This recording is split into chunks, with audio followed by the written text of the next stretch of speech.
organized that, and he liked it so much, and his sister already lived here, so he ended up moving out, working for mental health, directing mental health, taking over the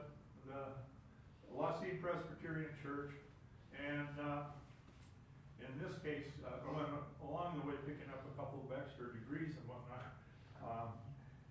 And the other thing that I think is important is he was raised in rural southeast Oregon, and he went to school at Whitman. And I don't know if he's the part of the crew that wants to change the name to the Walt Whitman University. No, I'm good with Whitman. You're good with Whitman, okay. Because if they change it to university, that means they're expanding the programming, and I kind of like it as an undergraduate program. Okay. Anyway, so it's a great pleasure, and I hope we got a bigger crowd, because this is about as important as anything that's going on today. And the one thing, talking about this ahead of time, I said, well, you know, and by the way, Rotary is bringing a Palestinian Peace Fellow here in March, and so we'd like to have some maybe more programs leading up to this, and we talked about doing a book group around a book about the Middle East. So if any of you are interested in that, let me know. Okay? Steve Kliewer, there you go. Greetings. Well, my first trip to Israel was in 1972, a few years ago. And on that trip, we met with some Palestinian Christians in Bethlehem, and at that time they were already dealing with stuff. There were already issues in their relationship with the state of Israel, and in particular certain groups within the Jewish state.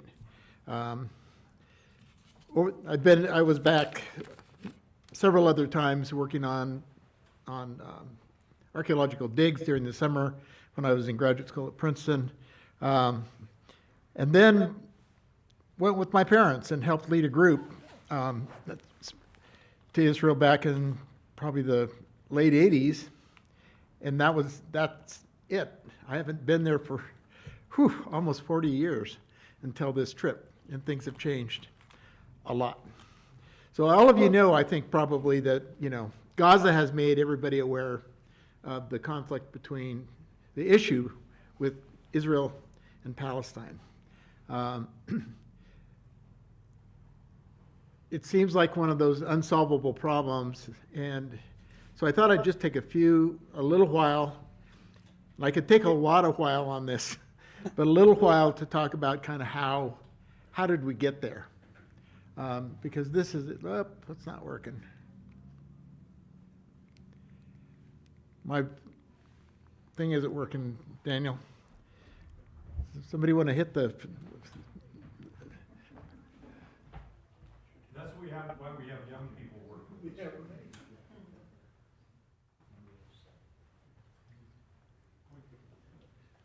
Unplug the dongle and plug it back in. Mine does this sometimes. And if this doesn't work, I brought my own, so.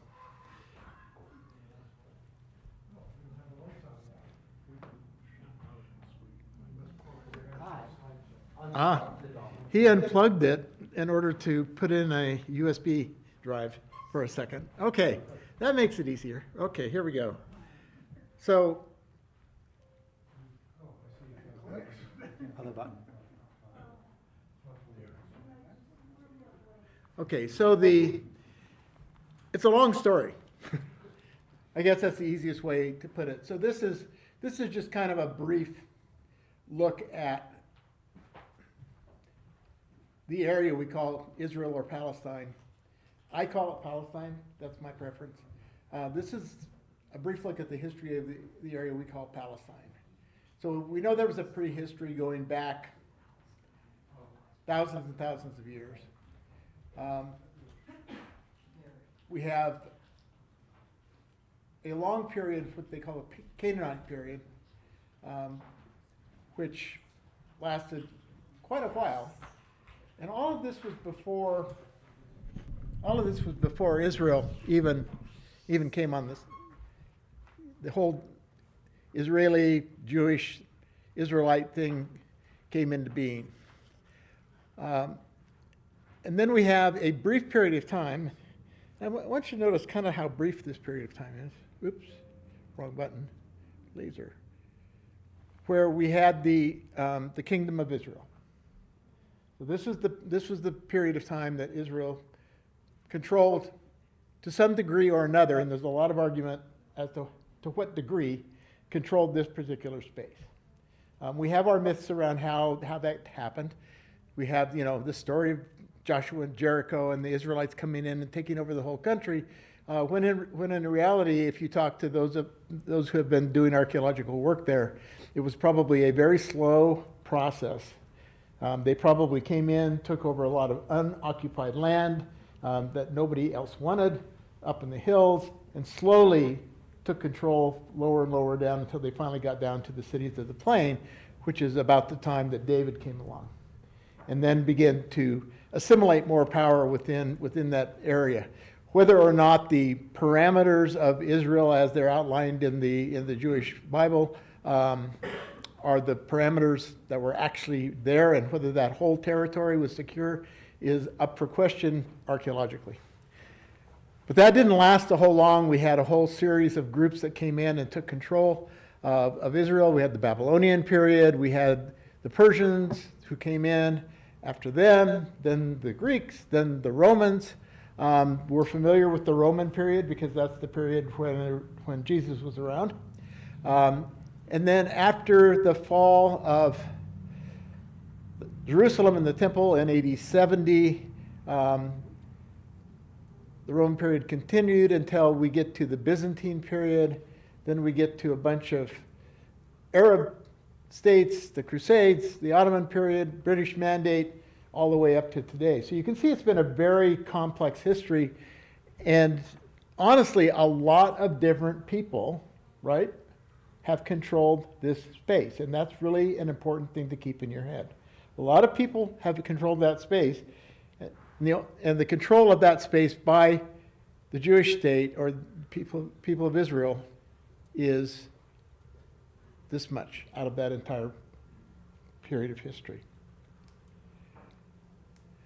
So we do have a lot of evidence, as I said, about occupations that were Canaanite and earlier. This is Tel Jericho, which is the city of Jericho was in existence.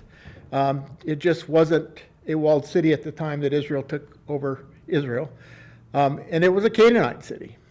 But before the Canaanites, there were more primitive cultures that were there who had their own religions. This is an Ashtoreth, or a fertility goddess, from a period long before the land was ever occupied by Israel. So I'm just trying to establish the fact that before Israel came, there was a people here. Then the Israelites did come. We have Abraham. The time of Abraham was long before the time, at least we think, was significantly before the time of the state of Israel. Abraham and his family were nomads. As the story goes, they wandered around this area. They never occupied it. The only land that Abraham and his descendants actually ever owned were the caves in Machpelah in Hebron. And this actually is a picture, you can't see it real well, of the light at the bottom of the caves in the mosque at Hebron, where Abraham and Isaac and Jacob are buried, and their wives. Many years later, we get the people of Israel who came in and took over Jebus, which then became Jerusalem. But we have to also remember that even though Jerusalem became a center of worship for the people of Israel, it was also a center of worship for the Muslims. This is the Dome of the Rock. A lot of you have heard of it. It is a mosque on what was the Temple Mount developed by Herod. It is built over a stone, and that stone is supposedly the site from which Muhammad took off and went up to heaven. It's also possibly traditionally the site where Isaac was offered as a sacrifice. So we have all this mixture of things. And then, of course, the Christians come in and they've got their own attachment to this area. So it's a right mess. There were some very powerful groups that were the owners, the rulers of this land. We had a lot of Muslim empires. This was one of them. This was the probably the most famous. I'm going to swing back here. The Mamluk period right here, 1260 to 1517.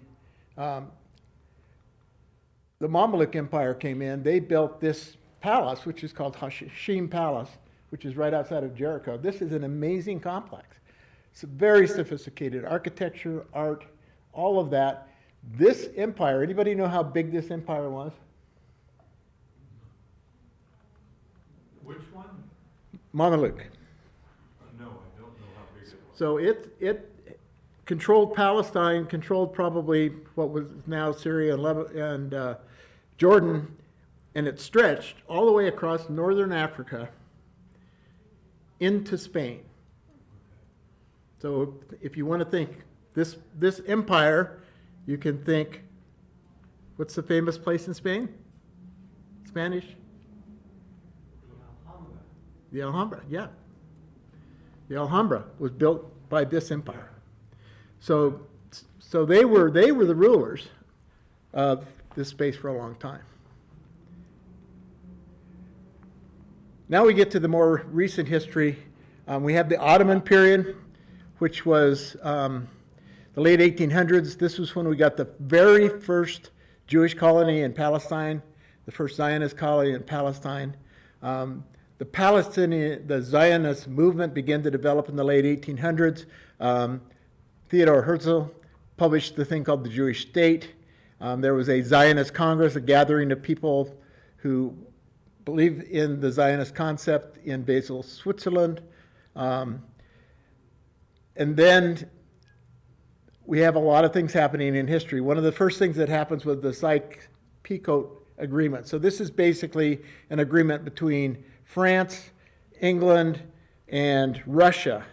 And they just basically split up the Middle East. Now, you take this area, you take this area, we'll take this area, and then we'll give the Arabs certain spaces to live in that they have, where they can kind of pretend they're their own state, but they're going to be under our protection.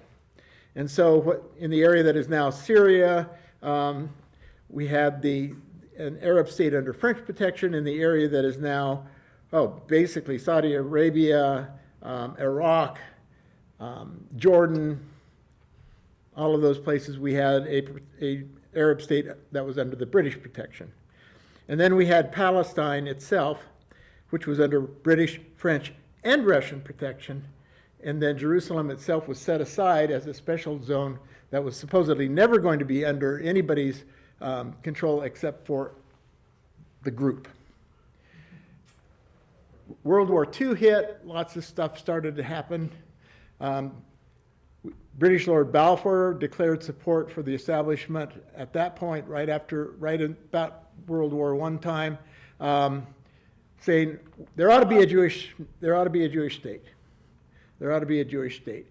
The Balfour, this is the Sykes-Picot.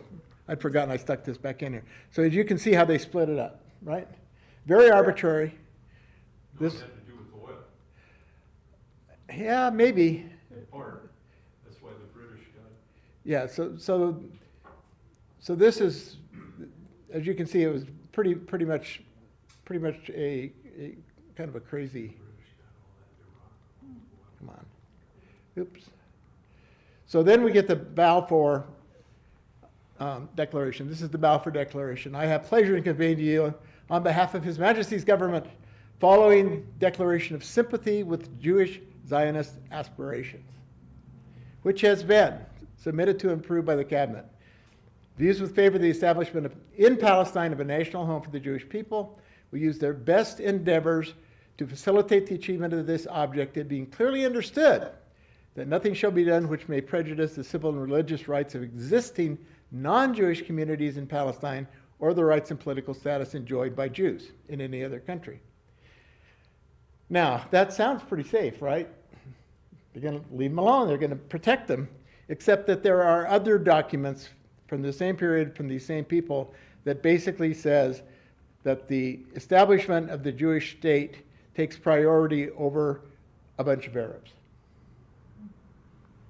So it wasn't quite as clean as it seemed. So eventually we get to the United Nations partition for Palestine, right? So this is in the 1940s. It provided for the termination of the British mandate, withdrawal of British troops, delineation of boundaries between two states and Jerusalem. There was going to be an Arab state, 42% approximately, 43% of the mandate territory, Jewish state of 57% of the Jewish territory, and then Jerusalem, Bethlehem, i.e. the religious heart of Israel, would become an international zone. The plan called for economic union between the proposed states, protection of religious and minority rights. So this was a plan that really tried to solve the whole problem right at that point, right? This would have been great if it worked. Palestinian national, Jewish nationalism were both present, and Jewish nationalism in the form of Zionism. The problem was the detractors considered the proposal to be pro-Zionist, which it basically was, as it allotted most of the land to the Jewish state, despite Palestinian Arabs outnumbering the Jewish population. They doubled it, basically, double the number of Arabs. Arabs doubled the number of Jewish people.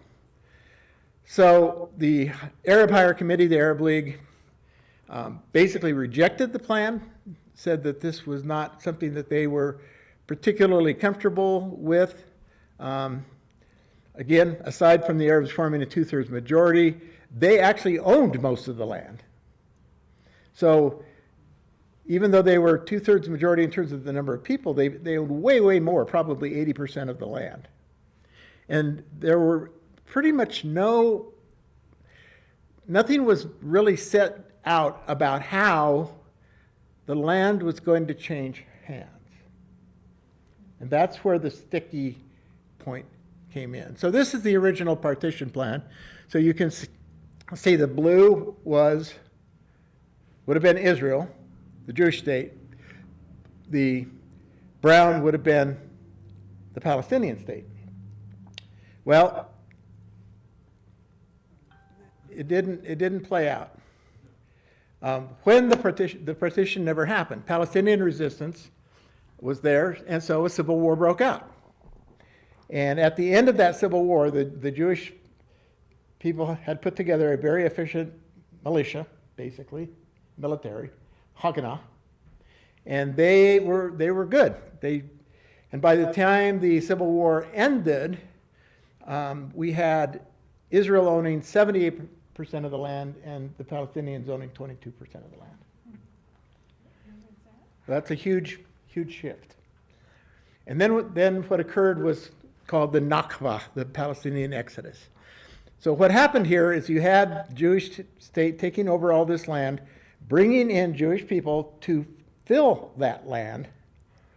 But in order to do that, they had to get rid of the people who were there. Now this is the one thing that you run into in Israel when you talk to like the settler movement. For them, it's as if nobody was ever there. And actually in the international mind, those 750,000 people pretty much didn't exist. So one of the phrases that we in reading that came up to me that really hit me, we have a land without a people and a people without a land. So there was kind of this myth that there was a land without a people. But there were people, and those people now are without a land. And that right there is the crux of the situation. So the land was treated as if it was empty, and the Palestinians were pushed out. So there were a lot of efforts that happened here. Zionist paramilitaries were responsible for the initial expulsions. The military took over after the establishment of the state. There were dozens of massacres targeting Palestinian Arabs. And over a period of time, over 500 Arab majority towns and villages were either destroyed or emptied and repopulated by the Jewish state and renamed with Hebrew names. So one example of this kind of terrorist massacre type thing that happened happened on May 22nd, and there's a list. I've got a list of probably 30 of these. They're all documented. Jewish soldiers from the Alexandroni Brigade, probably Russian Jews, occupied Tantura, shot 110 to 230 Palestinian men. As Pape, the person who documents, the Jews gathered the women and children in a place where they dumped the bodies for them to see their dead husbands, fathers, and brothers, and terrorized them. So a lot of people focus on what Hamas has been doing recently. Well, you know, this whole thing started to some degree with Israel doing the same thing. So we just have to be honest about that. Then in 1948, the U.S. General Assembly passed Resolution 194, which calls for the repatriation of Palestinian refugees, but most attempts of the Palestinians to relocate, in other words, to come back to their homes, were denied by the state of Israel because they said there was no proof these people owned their land. Now, some of these families had owned this land since God knows when, right? Back when there were no papers. They had just been on the land. And once they left it, they had no proof. And so Israel just said, well, you don't have proof, you can't have it. You can't have it back. And this is still playing out, by the way. They still use no proof as a excuse to destroy homes, take over land, up to this day. And in some cases, even when there are papers, they still find a way to do that. So after 48, and after the Nakba, we have 49, we have this simmering conflict that continued. Well, still continues. We're still there, right? So we have this simmering conflict, which had periodic outbreaks from both sides. During this period of time, 42 different guerrilla groups developed in the Palestinian side to carry on the quote-unquote fight against this, what they consider to be an injustice. We have the Fatah, the Hamas, the Mujahideen brigades. Fatah and Hamas were two of the biggest, the most powerful, and most important. War of 67, there's a typo there. War of 67 saw Israel decide to solidify their position.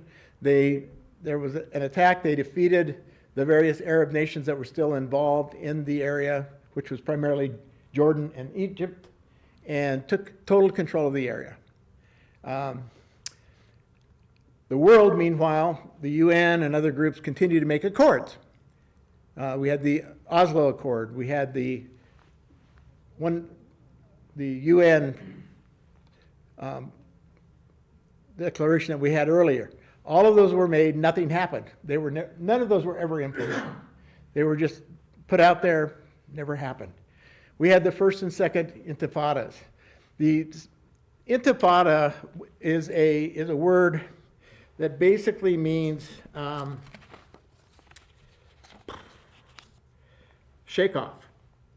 So the idea was the intifadas were an attempt to shake off the Israeli occupation of the West Bank and the Gaza Strip. So the first and second intifadas were characterized primarily by what they called aggressive nonviolent resistance.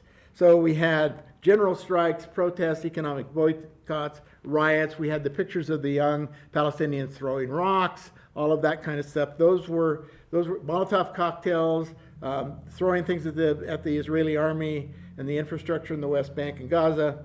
And then a little while later, we had the second intifada, which was characterized by heightened violence. So they moved past just throwing rocks and Molotov cocktails to throwing those kind of cocktails to actually what we would consider terrorist kind of activities, bombings, and those kinds of things. And so that was. So this stuff just kept happening. Over time, as things shook down, all of those different guerrilla groups kind of coalesced, and we ended up with the Palestinian Authority. which was primarily controlled by Fatah, and then we had Hamas, which, and the Palestinian Authority took control in the West Bank, and Hamas took control in Gaza. And we're all probably old enough to remember that stuff happening, right? I don't know if you picked it up in the news, but that was there. But the key point of all of this is before the partition, there were people. There was an economy. There were Jewish people, there were Palestinian people, Arab people, Muslim people, Christian people, all there together. They were kind of making it work. And then we had all this interference that came in from the powers.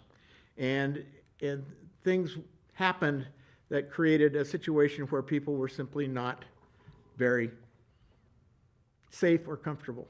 And the whole area has remained unsettled. And so on the Palestinian side, you have the radicals saying, we want our land back. We got a crappy deal. We want our land back. And you will hear the thing from the river to the sea, Jordan River to the sea. Israel, meanwhile, on its side with Netanyahu, is saying basically exactly the same thing. We want the whole thing. We want to annex what is now called Palestine, the Palestinian territories. We want to make the whole thing the state of Israel from the Jordan to the sea. So we kind of have an irresistible force and an immovable object hitting each other in this place, and we all know how it's working out. Steve, Yeah. you kind of mentioned it, but I'd like to highlight, there were, before all the modern stuff, before, let's say, before, or at the time of the Ottoman Empire, there were Jews living in what's now Palestine. Yes. There were Christians of 3 or 4 different sects Yes. living in that territory. Yes. And there were Druses. Yes. And there were Muslims. Yes. Right? And I can add one thing. The Ottoman Empire had a governance called the millet system, where every religious minority governed itself. Right. Okay? And then when there were disputes between the Armenians and Greeks, then the Ottoman Empire came. Right. But I think people don't realize that how strong, for instance, the Christian community was in what is now Palestine. Right.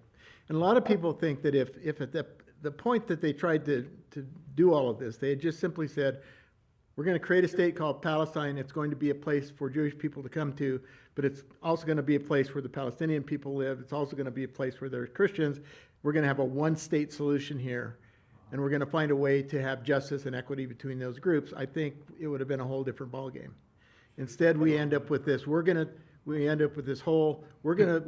create space for people who are not currently here. In order to do that, we're going to get rid of the people who are currently here. And that right there is the heart of the whole thing. I probably could have just said that and we'd have been done. Okay, so this is where we, You say that again. huh? You say it again. If they had said, here's a state, we can bring in Jewish people, we can make room, try to make room. I mean, because there was room. We can make room for Jewish families, Jewish people to come in. We can create a one state, a single state that incorporates all of these different groups who are currently living together pretty well. And we can try and create equity and equanimity between these groups and make it work. What they did instead is they said, we're going to take land on which there are people, we're going to remove those people and give that land to new people that we're going to bring in. Who said we're going to remove the people who are living there? There was no removal until the War of 1948. Right. When 7 Arab nations attacked the new state of Israel, and the country was in a state of war. But there was prior to that, you're right. Prior to that, there was no removal of Arabs. No. From But the partition plan split up the land with no plan for how they were going to deal with the people who were already on the land. Right. And then when that war happened, Israel basically said, we are going to cleanse our space and make room for our people. And they did. 750,000 people were removed. Well, who said that? Nobody said it, they just did it. I think I hear you saying it, but I've never heard anybody from Israel saying that. Of course they don't, because Palestinians didn't exist. Excuse me, they were at war with 7 Arab countries. Right. And Arabs from within the country. And when war occurs, people get displaced. I mean, you see it in Ukraine today, you see it in Sudan. Sure. But there was no government that said, we're going to remove these people. Every historian that I know says that the Jewish, well, it wasn't even a Jewish state yet at that point, that the Jewish paramilitaries intentionally removed the people from that land. And they created terrorist activities to make them fearful, to push them out, and then they made it impossible for them to come back. Yes, that's true, and that was part of the vengeance that they were having. So, Because one thing you didn't mention was that in the 1920s and 1930s, the Arabs were attacking Jewish settlements and massacring Jewish settlers. oh, there's been strife back and forth, you're right, the whole time. So this was the Jewish paramilitaries getting their vengeance Right, on the Arabs who had been attacking them. but getting more than their vengeance. Pardon? But they got more than their vengeance, You know, in my opinion. You can have yours, we can talk about it later. I don't want to get sidetracked here, we'll never get through anything.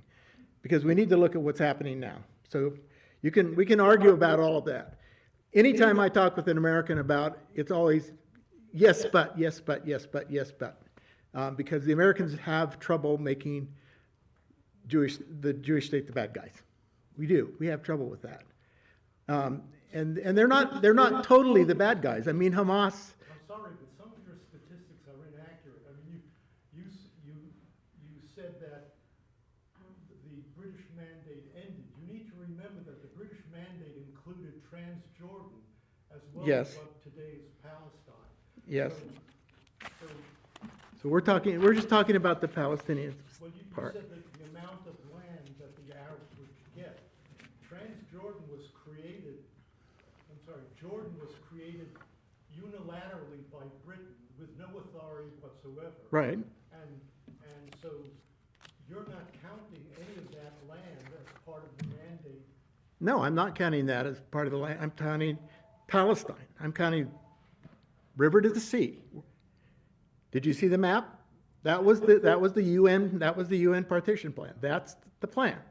The plan split it up that way. I mean, you can say what you want, but we're leaving Jordan out of this for the moment, because that's a totally different question. What you're basically saying is, well, they should have just gone to Jordan. See, there's also the element that the Jewish paramilitaries at Irgun attacked the British and kicked the British out as well. So it's not just Jews and Arabs. The British are still Right. And that book, O Jerusalem, I read 100 years ago, said that among the British, when that war broke out, that some people would give the one facility were pro-Jewish and another person in the next thing was pro-Arab, and so they split it up more. You could blame the whole thing on the British if you wanted. I mean, the British were there, right? I mean, the British were there, and there's no argument that we had the Arab Liberation Army, and we had all that stuff going on. There's no question about that. And the British, basically, who had the obligation to maintain order, basically organized their withdrawal, and they intervened very seldom. They just kind of let it happen. Jordan became Jordan. Palestine became what we have now, a split space between the state of Israel and the Palestinians.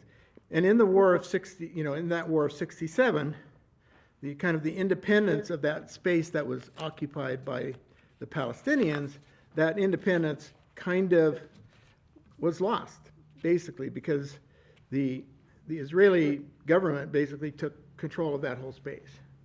And then they decided how it was going to be run. And how they decided it was going to be run, as you probably know, is by splitting it into areas, A, B, and C. We'll talk about that in a second. But this is basically, this was the original intent. That was what happened 1949 armistice lines. That's where we ended up at the end of 1949, right?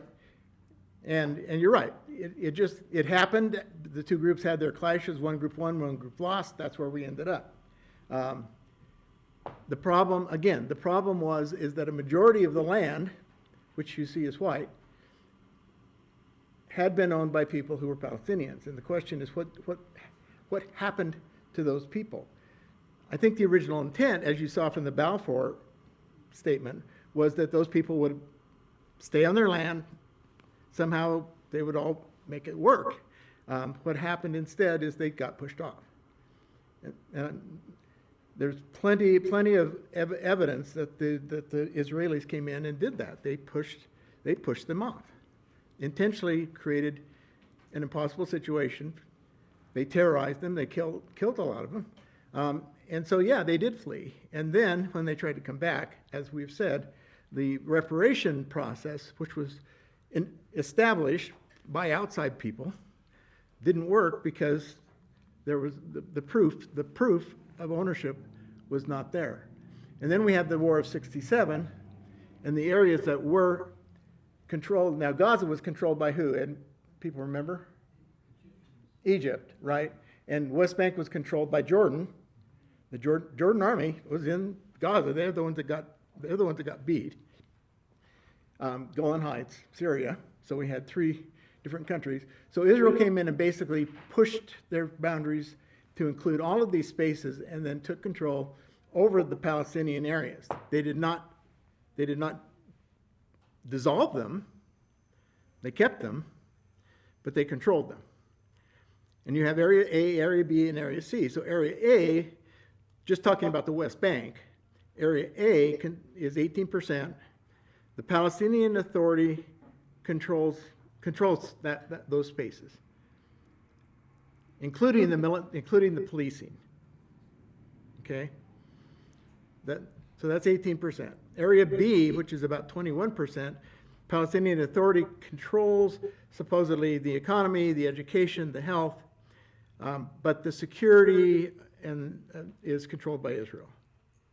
And then Area C, and by the way, Israeli authorities have full external security control even over Area A if they feel like they need to.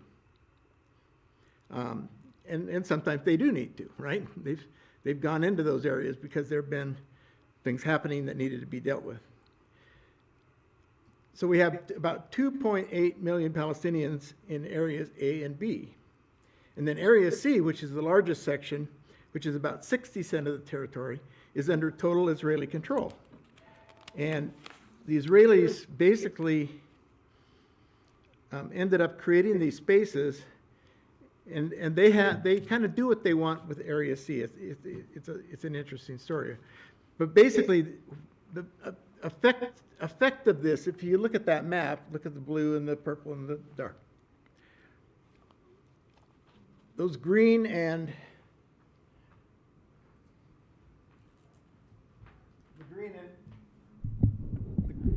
the areas B and C, right, which are the ones that are pretty much controlled by the Palestinians themselves, are split up, aren't they? And between those areas, we have blue, which is space under total Israeli control. And this plays a factor in a lot of what is happening now with the Palestinian state and the people in the West Bank as they try to do their normal lives. Okay, so what we have now is what is essentially a very difficult situation. We have a certain degree of ongoing oppression. You can argue whether it's justified or not, but that's what we have. And we also have the settlement movement, or the settler movement. And those are the two biggest issues that are here. Again, we had 750,000 people on land who, one way or another, ended up off that land, were not able to come back.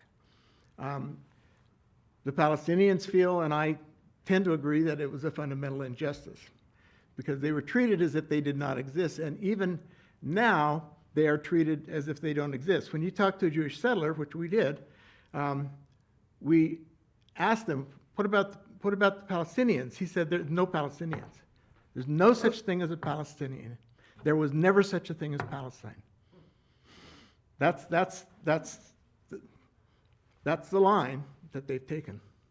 To me, and you may argue with me on this, what Israel has been doing with this space and with the Palestinians parallels to a certain degree our way of dealing with Native Americans. And there's a lot of scholars who have been starting to write about this and study this. So, we have our way of we say we discovered America, as if there was nobody here. Nobody had ever been here before. Nobody knew it existed. And then we came in and we basically just said, okay, this is our land. We're going to take whatever land we want. Did we act as if the people who were here already existed? I mean, functionally, we didn't, I think. We often took it through violence. We took it through genocide. We had this whole doctrine of discovery thing, manifest destiny. We had all this stuff going on. And we treated the Native Americans as if they didn't count. As if we could do what we wanted to with them, as if we could do whatever we wanted to with their land, and we didn't have to be accountable for that. And I see a little bit of that pattern, maybe a lot of that pattern, in what is going on there. And if you talk to the religious leaders in the Christian community in Palestine, Reverend Fursan, who's a Lutheran pastor that we spent time with and worshiped with, he basically said, in the eyes of many Jews, our lives are not important. We're simply animals. And that's how they feel. And you can argue whether they're correct or not, but it just reminds me of, again, the parallels seem like they're there. Indians and wolves are beasts of prey, though they differ in shape, President George Washington. The Arabs will have to go, but one needs an opportune moment for making it happen, such as war, David Ben-Gurion. I mean, these are statements that were actually made. So they feel that what is going on in Palestine is apartheid, and that when you look at Gaza, it's moving to genocide. Even in the West Bank, Israel goes in and is slowly destroying house after house, pushing people out. Munther Isaac, who wrote a book called Christ in the Rubble, also Christ at the Checkpoint. Those are books that I could recommend. We spent time with him and talked with him as well. Talks about how internationally, in terms of international law, and a guy named Sam Bahur, who is a business person, economist, well-known, has his own podcast called From the Desk of Sam, that a lot of people listen to internationally. Basically says that, in terms of international law and international definition, what's happening in the West Bank is apartheid. And South Africa, which knows something about apartheid, right? They have actually taken the side that they have taken that stand as well. They say what is happening in Palestine is what we were doing. And in fact, maybe worse than what we were doing. They have taken this to the international courts. And one of the interesting things is that it was taken to the international courts, a very strong case was made, and basically the Americans killed it. Now, I'm not a super expert on all of the things that have been happening in terms of the politics and the law around these things. I'm just starting to dig into a lot of that, but we do know that that's part of what has been happening, is that at the international level, a lot of the international community has seen what's happening, agrees with what's happening. Probably the major outlier in that is America. So what's happening to the Palestinians? Well, the big things are restricted movement, raids, ongoing use of violence, abuse of power, and we're talking here economic and legislative power, which makes it impossible for Palestinians to build and develop, abuse of power in terms of destroying existing Palestinian assets, and then failure to provide infrastructure needed for life. So they limit the water and electricity. In some places, the Palestinians get 10 days of water a month, 10 days a month of water, of running water from the system. The Jewish settlements that are planted in the middle of the same Palestinians area have water all the time. So there's some definite problems here. And then there's some control and suppression of the economy. So this is the big visible symbol of the restriction, right? This is the separation wall. And this winds its way through the center of Israel. It doesn't make a lot of sense if you look at it geographically because it twists and turns and it has these little funny things where it'll literally just go like this. It'll go around a house and then continue on, or around a piece of land and then continue on. So there were decisions made as they were building the wall about possible uses of land and other things that impacted where the wall was built. But this is there. And in order to get from West Bank into, for the most part, into Israel, you have to go through the gates, which are part of the entrance sections, which are part of this system. They are open certain times of the day. They're not open other times of the day. Sometimes they're not open. You just never know. And that is one of the really big issues.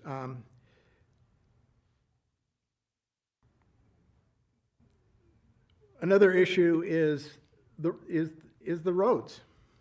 There are Israeli roads and Palestinian roads.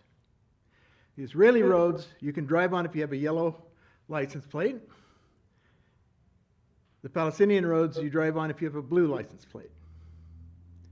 The Palestinian roads are basically side roads that the Palestinians are allowed to drive on that will get them to wherever they need to go eventually.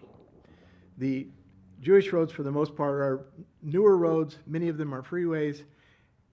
This is a picture I took from our van as we were riding on a Israeli highway. This is the Palestinian highway going to the same place. So what has happened, and then along the roads, not along the Jewish roads, but along the Palestinian roads, there's checkpoints. So there's checkpoints all around Jerusalem, Bethlehem. You got to go through a checkpoint, but there's there's checkpoints on the roads that just pop up, and then everywhere you saw all those spaces. Everywhere you go from a blue space to a green space or a red space, there's usually a checkpoint. You have to go through a checkpoint to get into that space, out of that space, right? So this is huge if you think about it. So Bethlehem to Ramallah would normally take 30 minutes. Now you have to go through 2 checkpoints, secondary roads, and they usually plan on 2.5 hours minimum.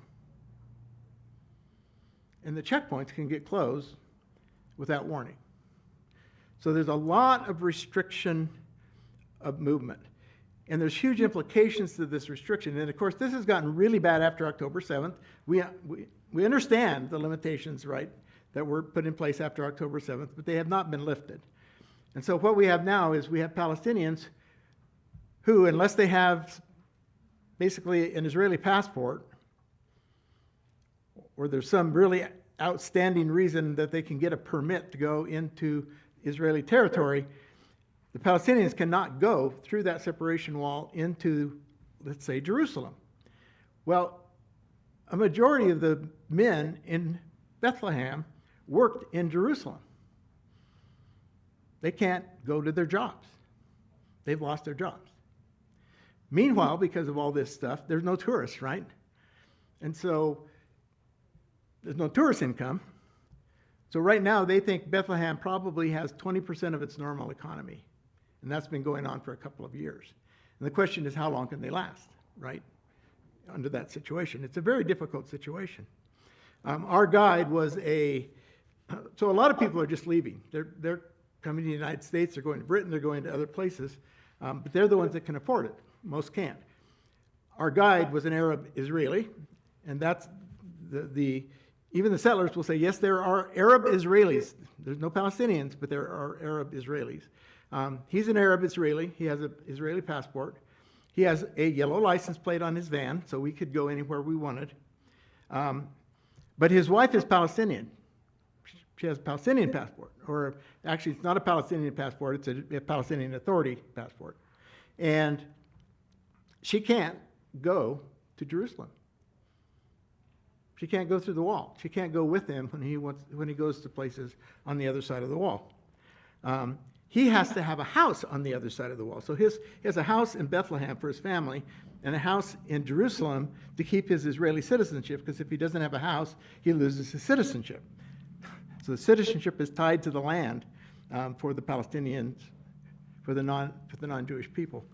And so he has an apartment there that he keeps, and he has to keep the air conditioning on and the power on and all these different things on so that it looks like it's lived in, because they monitor his use. At one point, his electrical use went too far down, and they said, "You're not really living there, are you?" And so he had to up his game in order for them to leave him alone and let him consider that as a residence. So it's just really, really interesting stuff. In your time there, did you meet any of the Israelis or the Palestinians who were involved with any of the peace movements? Yeah. There are still groups that are meeting. Oh yeah. We met with those folks, definitely, for sure. So basically, just the military presence. So the checkpoints is a big deal. The checkpoint you see on the left was a checkpoint we had just gotten to. They had just closed it. This is into Bethlehem from the Israeli side. We were 5 minutes away from our hotel, but they decided to close the checkpoint, so we had to drive all the way around to the other side of Bethlehem and drive back through. It took us 45 minutes to get to our hotel instead of 5 minutes because it was raining. We actually heard the person say, "Oh, it's starting to rain, let's close." And so they closed it. That's my own experience. I'm not making that one up. That's when I dealt with myself. So we have that whole thing. And then there's basically a lot of violence. We all hear the stories, we read the stories about Palestinians who just seem to be killed for really no good reason or picked up for no good reason. This is a poster that is outside of the largest, it's the largest and oldest refugee camp in Palestine. And this was put up. This was a young boy who was watching some things happening that were happening over by the wall. So this is within the shadow of the wall, kind of. He was standing on the street on his way home from school, and he was shot. And so the Palestinians put this up. Now, this looks like a pretty beat-up picture, right?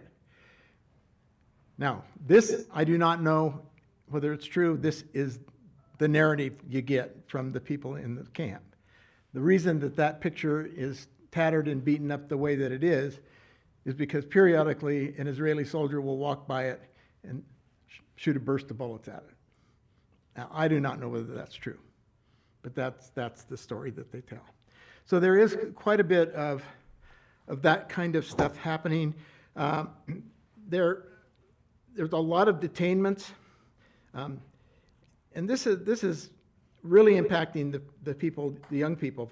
There's 50% of the population of Palestine is under 18. 50% of the population in Palestine is under 18. And a lot of these young men especially get detained, and detention is brutal. And there's a whole process. One of the programs that we worked with, which is called Oran, which is a mental health program, talked about the process that these young men experience when they are detained. They can be detained for 24 hours, they can be detained for a week, they can be detained for a year.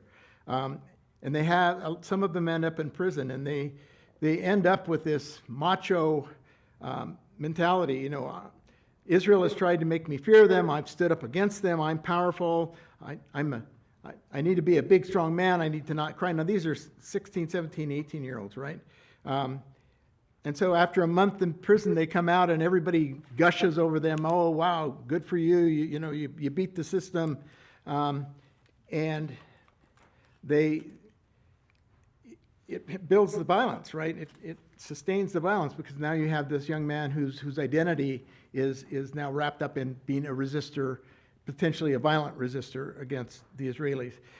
The program that we talked to said that these raids, these detentions of the young people, unchilds them. It takes away their childhood. And so you've got these young guys strutting around, acting really tough, and probably sometimes drawing violence to them, right? Let's be honest about that. And it's a really difficult thing. And yet, the mental health people that are working with these things say these same young men who are strutting around and taunting the Israeli soldiers and all of that kind of stuff are wetting their beds and having PTSD and flashbacks and all kinds of things are going on. So it's a really tough situation, this whole thing. Of course, Gaza is a whole different story. The infrastructure thing, it's basically lack of water, lack of electricity. You see all the tanks on these Palestinian houses. This is a Israeli settlement. This is a Palestinian section down here on this side of this space. There's tanks on top of all the Palestinian houses because they don't get water, so they have to store it. They put it in these tanks on the roof and then it comes down. The Israelis don't have to do that. This was a mosque on the Temple Mount, one of the big mosques on the Temple Mount. This hole was made during a Israeli raid and then kind of patched up, but you have to get a permit to do anything. And the Israelis have not given them a permit to repair this. So it's been there for a year at least, and they still have not gotten a permit. And that's one of the problems economically, infrastructure-wise.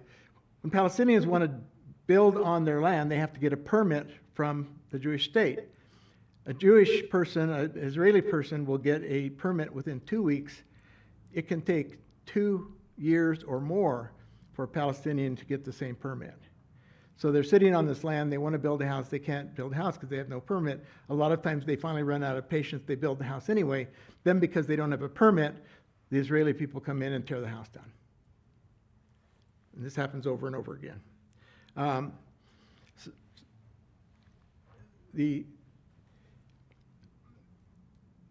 So we have these people.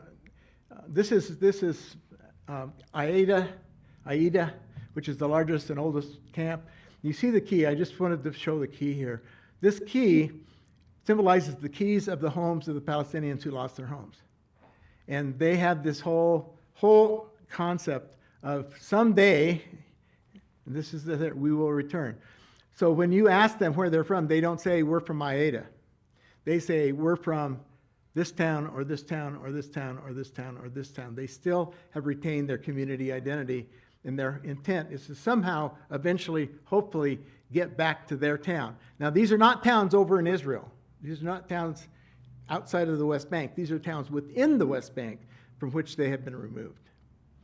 And that brings us to the settlements, because a lot of this has been going on because of the settlements. So when we think of settlers and settlements, we often think of little places, container houses, small attempts to create a land footprint, maybe put in a kibbutzim, something like that. But that is not a settlement. This is a settlement. These settlements have 20, 50, 60, 70,000 people in them. And they are gorgeous. Beautiful roads, electricity, sidewalks, landscaping. It's all there. And this is heavily supported by Netanyahu. There are, they think at this point there's at least 200 Jewish settlements in the West Bank, and there's more than 400,000 settlers. And by international law, all of those settlements are illegal. But they keep wanting more space, and so you end up with violence. You have this is a tomb of a man who is being lauded by the settlers. They built this memorial to him. He's a man that walked in with a AR-15 type rifle and shot a bunch of people in the mosque at Haran. He's considered a hero by some of the settlers. Steve, we're past yeah. one, so wrap it up as you can. Yeah, sorry. This is the Tent of Nations. This is a space outside of Hebron that they're trying to keep. The family is trying to keep it. They've been here since way before the Ottomans. They have paper from the Ottomans that they own the land, but the Israelis are trying to take the land. They've cut them off from water and electricity, so they're totally self-sufficient. They rely on international volunteers to come in and help them and to keep them in front of the world eye. This is Silwan. Silwan is right down the hill. This is the Temple Mount. This is the Temple Mount up here. Coming down the hill, this is the city of David. And then you have Silwan in the valley at the bottom. Israel wants this. The eyes on the houses were painted by Banksy. The eyes of the world are upon you. They're watching what's happening here. But they are trying to find ways to take over this land because they want to move in and create settlements here because this would be prime territory. So we are standing with the mayor of Silwan in this picture. The picture on the right, that's his house. They came in with bulldozers and just tore it down. And he doesn't know how long he'll actually be. He's rebuilt a little small place.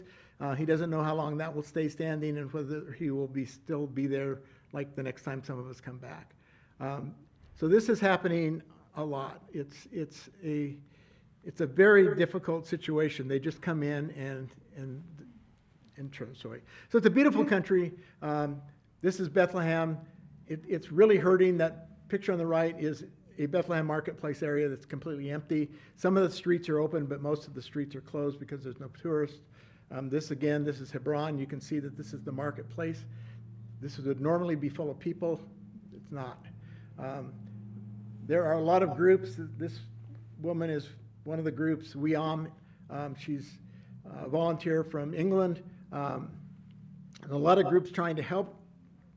They're doing mental health work. They're doing all kinds of social work, but really heavily it's mental health work. They're really trying to create resilience among the people of Palestine. But they are a beautiful people. This guy on the left is showing me the cover of his church bulletin because he's the one that did the artwork on the church bulletin, and he was very proud of it.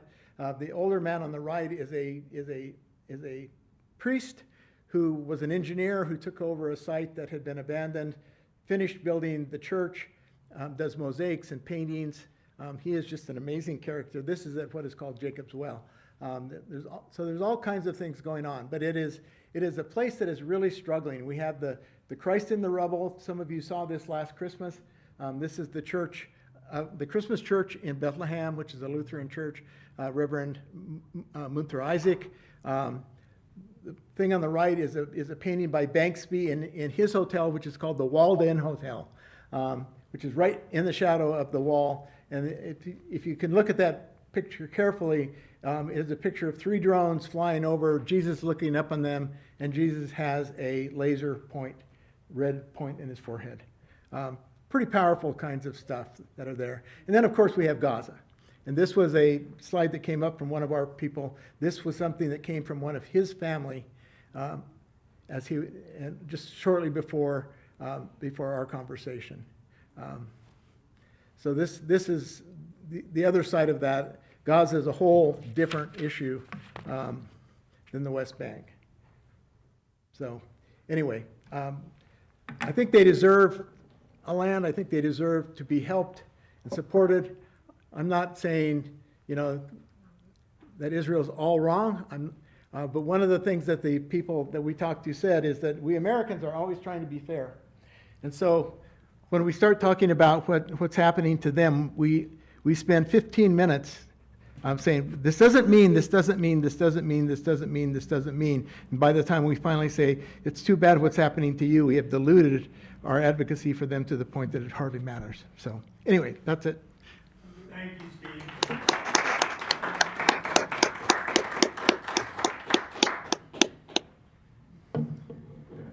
Thanks for presenting that. I just wanted to note that the part of the reason we don't hear a lot of what's actually going on is because the journalists, more than 200 have been killed. I'm a journalist myself. In both West Yeah, there's no observers. They don't allow international journalists into these areas. Right. There's no observers. And it is complex. I mean, the side that he's been talking about, yeah, that's there too. You know, I don't think anybody says this is all Israel being bad and Palestinians are only victims. It's not that clean, right? If the Arab state had said, yeah, we're going to agree to this partition, who knows what would have happened, right? But they didn't. And so we started with violence and it just keeps happening. Palestine was partitioned long before the UN partitioned it. See, Balfour was talking about the entire